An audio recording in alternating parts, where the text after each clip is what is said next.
Mastering separable phrasal verbs. Feedback and recommendations for improvement.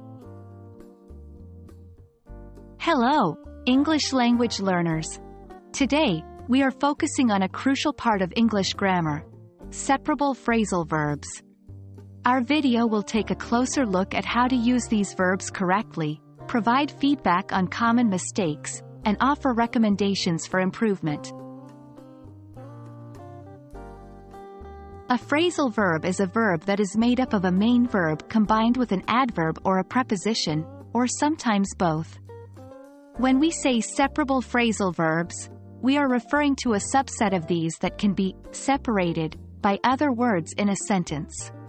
Here's an example. Turn off the lights.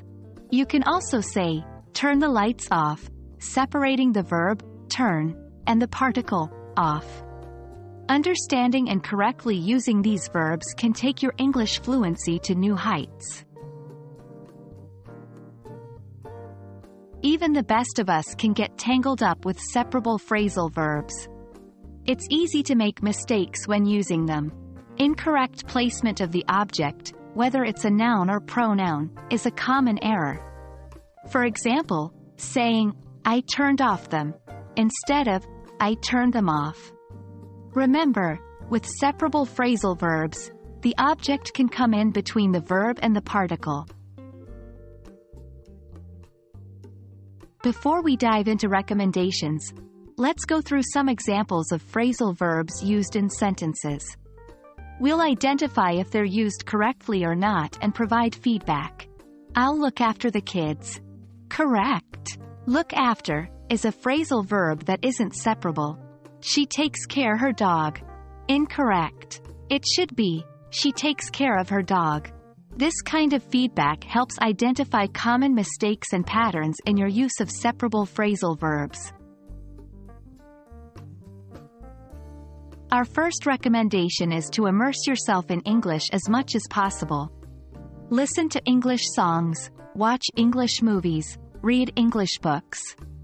You'll naturally pick up the rhythm and usage of separable phrasal verbs.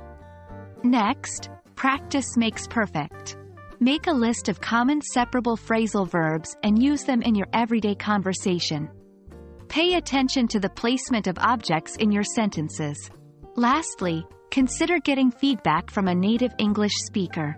They can help identify any incorrect usage and provide valuable tips. Well, that wraps up our review of separable phrasal verbs and tips for improving. Remember, learning English is a journey, and it's okay to make mistakes along the way.